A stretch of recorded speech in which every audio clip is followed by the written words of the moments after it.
Welcome to part 4 of the Xiana Fairchild case. As a reminder, topics may be triggering. Viewer and listener discretion is advised. People mentioned are innocent until proven guilty in court. On December 8th of 1999, a day before Xiana went missing, Curtis Dean Anderson lost his Vallejo city cab job after lying on an application. When confronted about the discrepancies, he quit. He had the audacity to tell reporters, and I quote, "If I hadn't lost my job and continued to have a place to live, she'd probably still be here," unquote, which, to be completely honest, which I always am, I call bullshit. If that is true, then the sky is red. Bobby and Antoinette told reporters that in an August 15th, 2000 San Francisco Chronicle article interview that a mutual friend introduced a man who walked with a limp and cane who everyone called Dean. They had him over at their home in November and December of 1999. Antoinette recalls a day when Xiana was dropped off by a family friend at their Georgia Street studio while Dean was there. She says, and I quote, "He didn't seem to take any particular notice of Xiana. His interest wasn't in her," unquote, and that he was interested in getting Bobby's mechanical skills to help his friend's Chevy get fixed. Bobby and Curtis were at San Quentin together between 1995 and 1996. In November of 1999, Curtis drove Xiana to school on the days she missed the bus.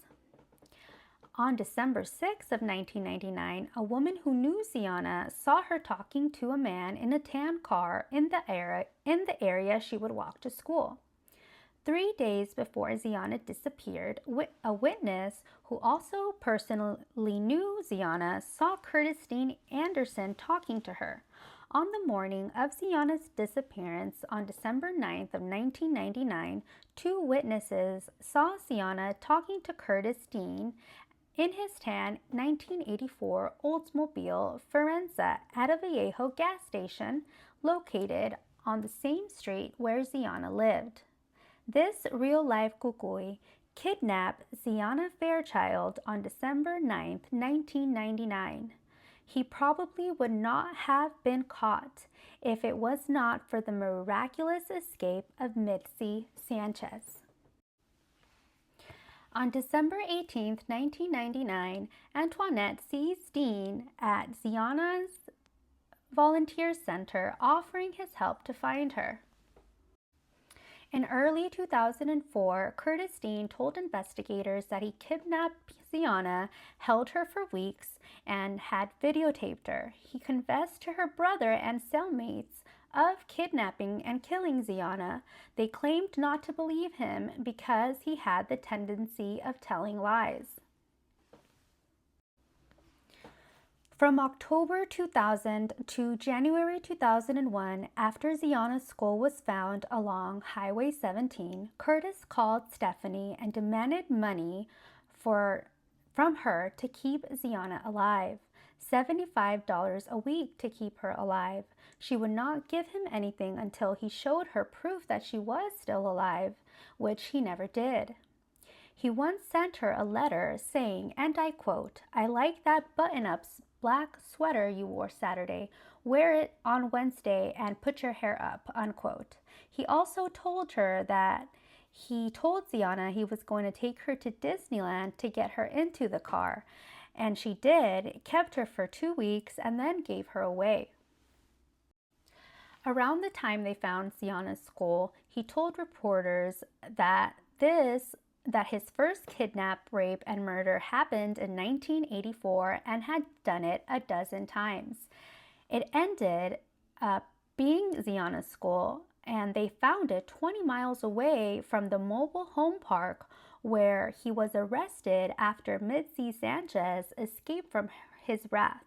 I will do an episode on the Mitzi Sanchez case as well. In May of 2004, the Santa Clara County prosecutor announced he filed charges against Curtis Dean for the kidnapping, sexual assault, and murder of Xiana. Although these charges made him eligible for the death penalty, the decision to pursue it had not been made. At this point, he was moved from San Quentin to Corcoran State Prison. He was arraigned for these charges on May 12 of 2004. According to a May 12, 2004 Times Herald article, Antoinette and Bobby had moved out of state. A June 24th, 2000 West County article states and warns people about two men standing outside a grocery store in Fremont.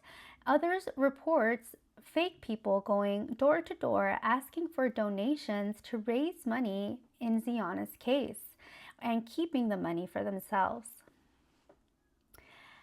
At the time of Xiana's disappearance, there were 300 registered sex offenders in Vallejo. 100 of them lived within 1 mile of Xiana. Curtis Dean Anderson was not a registered sex offender, thus not one of the 100 men that the police questioned. In December of 2005, Curtis Dean Anderson pled guilty for the murder of Xiana Lachey Kapuali'i Fairchild in exchange for the death penalty to be taken off the table, and was sentenced to an additional 50 years. After pleading guilty, he told reporters that he only pleaded guilty so he could return to his state prison cell where he had the freedom to walk outside. On what would have been her 9th birthday, friends and family of Xiana held a ceremony near the Lexington Reservoir in Los Gatos, where her remains were found in January of 2001, just her skull. They released 9 purple balloons, Xiana's favorite color. Xiana's real mommy said, and I quote, "I wish we could celebrate your birthday with you. I'm sorry for what happened to you. I will see you when I get up there," unquote.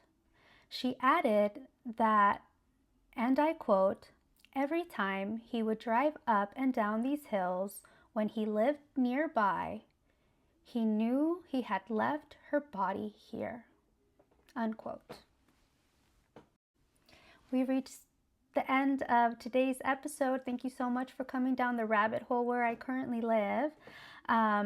Be sure to watch out for the next episodes where I talk about the Mitzi Sanchez case and the real kukui, Curtis Dean Anderson, and everything else he's done and has confessed to. But yeah, if you have any questions or concerns, let me know if you have a case you'd like me to cover. If you want a copy of my references, email yayareahousewife@gmail.com, and I'd be happy to send you my notes and references. If you have a case in mind as well, send it over to me. I'll see you chismosas y chismosos in the next video. Bye!